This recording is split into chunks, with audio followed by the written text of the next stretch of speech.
I'm joined here at the ADIPEC CEO Summit by Dr. John Barry. He is with Shell here in the Middle East, and he is the country chair, and he's also Vice President for Technical and Production Matters.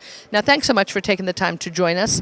Looking around and some of the discussion that we've heard here today, I think one of the key things people are focusing on is what are the big challenges? There's many out there. What would you say are the biggest challenges? Yeah, if we step back and look at the big picture, I think it's clear now that hydrocarbons, oil and gas, will play an enormous part in the energy mix for several decades still to come. And that's perhaps something that feels uncomfortable in some respects, but we know that the demand is there both for oil and for gas. It feels uncomfortable because we have to manage the environmental challenge of those fuels. How can we use them more responsibly? How can we use cleaner fuels like gas, for example, as part of the energy mix? So I think there's an environmental challenge to start with.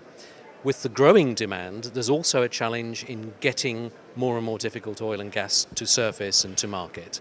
So for someone like myself, a Vice President Technical, the technology challenge features quite large after the environmental one. We know how to get oil and gas out of the ground today. We'll need to know how to get more and more difficult oil and gas out of the ground in the decades to come. Gas from low permeability reservoirs, for example, where it's quite difficult to actually get the wells to flow. Heavy oil, which is more viscous and needs treatment in order to get it out of the reservoir, and then clever processing at surface before it's a useful fuel. And when I think beyond the environmental and the technical, and perhaps it's the most fundamental challenge of all, I think there's a human challenge in getting the staff, the experts, the resources for our industry in the decades to come. One of the exciting things about the ADIPEC week here in Abu Dhabi is that it's under the auspices of the Society of Petroleum Engineers, and there's so many young people who are going to be able to learn about the industry. Hopefully some of those young students will be encouraged to come in and join us and have careers like I've had, a very, very interesting and satisfying career around the world. So I think those are the three I'd cite, Etna: the environmental, the technology, and the human challenge of attracting and retaining good people to work. And trying to get those people to work here, I mean, it is probably the most exciting industry of our time. I mean, it's probably the most important industry when you think about it. And maybe people in the industry who are so used to it don't realize it as much. Nothing else works if we don't have the energy to make it work. And be it art, be it technology, be it anything else, it all demands that energy. Do you think the industry is doing enough, perhaps, to actually entice younger people into this industry? Well, there's always a difficulty when the people in charge of an industry are like me in their 50s, and you're trying to put yourself in the mindset of a 18 or 20-year-old. So it's hard for me to be absolutely sure that we're really connecting with those people. I think there's probably more to be done there. What I do know is that we do try to reach out. We reach out into schools. We have partnerships with many universities around the world. And I think once people have had contact with the challenges of our industry, they actually do find it motivating. If you want to get out of bed every morning and have an easy day, don't come into our industry. But if you're interested by a challenge, if you want to see how we can squeeze more oil and gas out and at the same time manage the greenhouse gas emissions, for example, that's the kind of challenge I love. And I think that young people today will rise to that just as they were 30 years ago when I was coming in.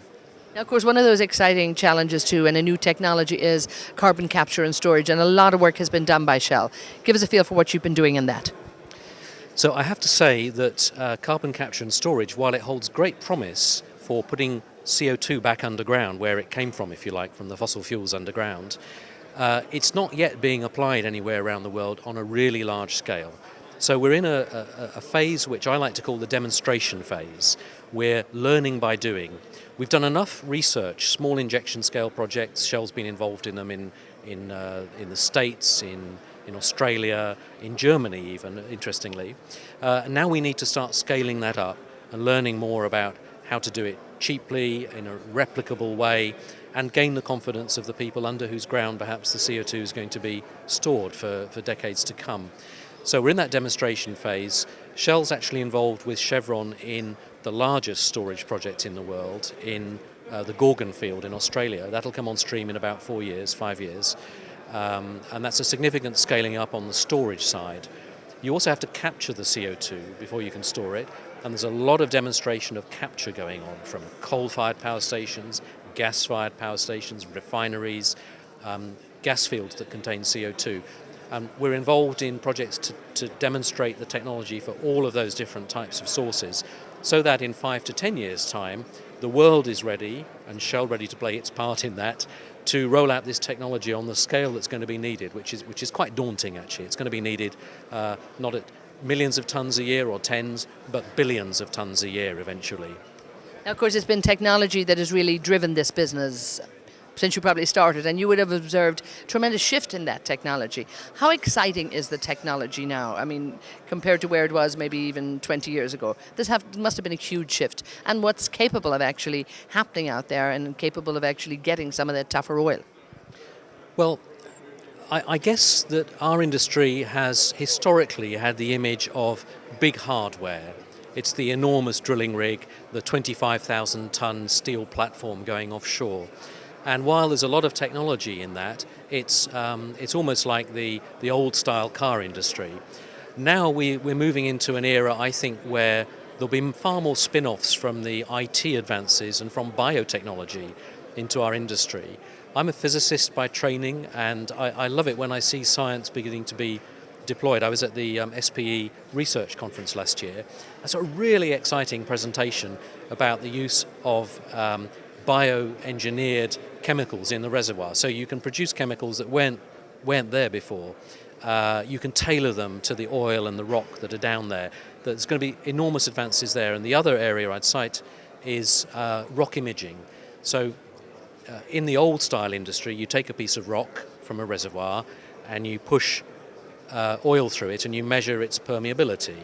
What we begin to be able to do now is take a picture of that rock with a 3D imaging technology and put it into a computer and actually simulate what the permeability will be when the fluids flow through it, which is in many ways a much more reliable way of doing it than the sort of testing we've been doing up to now. So I think in those two areas, the biotechnology and the IT, there's going to be a radically different industry in 10 years' time. Well, on that very optimistic note and challenging and probably fun, exciting note, we thank you so much. Thanks so much, Sean. Thanks, Edna. Yeah, great to be here at ADIPEC.